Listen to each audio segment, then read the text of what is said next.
हमारे चैनल में आपका स्वागत है। लाइक कमेंट शेयर करना ना भूले। ऐसे ही या मोटिवेशन वीडियो पाने के लिए सब्सक्राइब करें या बेल आइकन दब। कहानी आपकी जिंदगी बदल सकती है, इसे शुरू से अंत तक देखें। प्रेरणादायक कहानी। एक बार की बात है, एक छोटे से गांव में एक गरीब किसान रहता था। उसके पास बहुत कम जमीन थी और वह मुश्किल से अपना गुजारा कर पाता था। एक दिन किसान खेत में काम कर रहा था, तभी उसे एक छोटा सा पौधा दिखाई दिया। पौधा बहुत ही कमजोर था और ऐसा लग रहा था कि वह जल्द ही मर जाएगा। किसान को उस पौधे पर दया आ गई। उसने उसे अपने घर ले जाकर उसे अपने बगीचे में लगा दिया। किसान ने हर दिन पौधे को पानी दिया और उसकी देखभाल की। धीरे धीरे पौधा बड़ा होने लगा। कुछ महीनों के बाद पौधे पर फल लग गए। किसान बहुत खुश था। उसने फल को तोड़ा और उसे खाया। फल बहुत ही स्वादिष्ट था। किसान ने उस पौधे का नाम भरोसा रखा। किसान का मानना था कि उस पौधे ने उसे सिखाया था कि हमें कभी भी हार नहीं माननी चाहिए।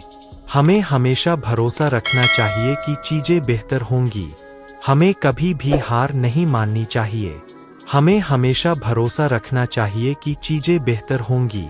हमें दूसरों की मदद करनी चाहिए, भले ही वे कमजोर हों। भरोसा रखिए एक प्रेरणादायक कहानी है जो हमें सिखाती है कि हमें कभी भी हार नहीं माननी चाहिए। हमें हमेशा भरोसा रखना चाहिए कि चीजें बेहतर होंगी। राजू एक युवा लड़का था जो अपने माता पिता के साथ एक छोटे से गांव में रहता था। राजू का पिता श्याम एक किसान था और उसकी माँ सरोज एक गृहिणी थी। राजू का एक दोस्त था रामू, जो उसके साथ ही गांव में रहता था। एक दिन राजू और रामू गांव के पास जंगल में खेल रहे थे। तभी उन्हें एक भालू दिखाई दिया। भालू उन्हें देखकर गुस्सा हो गया और उन पर हमला करने लगा। राजू और रामू डर गए और भागने लगे। भागते समय राजू गिर गया और घायल हो गया। रामू ने राजू को उठाने में मदद की और वे दोनों भागते रहे। भालू उनके पीछे पीछे आ रहा था। तभी राजू के पिता श्याम खेत में काम कर रहे थे। उन्होंने भालू की आवाज सुनी और दौड़ते हुए जंगल में आ गए। उन्होंने भालू को डराया और उसे भगा दिया। श्याम ने राजू और रामू को घर वापस ले लिया। राजू की माँ सरोज उन्हें देखकर बहुत चिंतित हो गई। उन्होंने राजू का घाव साफ किया और उसकी देखभाल की।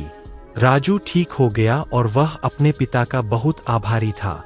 उसने अपने पिता से कहा, पिताजी, आपने मेरी जान बचाई है। मैं आपसे बहुत प्यार करता हूँ। श्याम ने कहा, बेटा, मैं तुम्हारा पिता हूँ। यह मेरा कर्तव्य था कि मैं तुम्हारी जान बचाऊं। राजू ने कहा, पिताजी, आपने मुझे सिखाया है कि हमें हमेशा भरोसा रखना चाहिए। श्याम ने कहा, हाँ बेटा, भरोसा बहुत महत्वपूर्ण है। हमें हमेशा भरोसा रखना चाहिए कि सब कुछ ठीक हो जाएगा। इस कहानी की सीख, हमें हमेशा भरोसा रखना चाहिए कि सब कुछ ठीक हो जाएगा। हमें कभी भी हार नहीं माननी चाहिए। तो कभी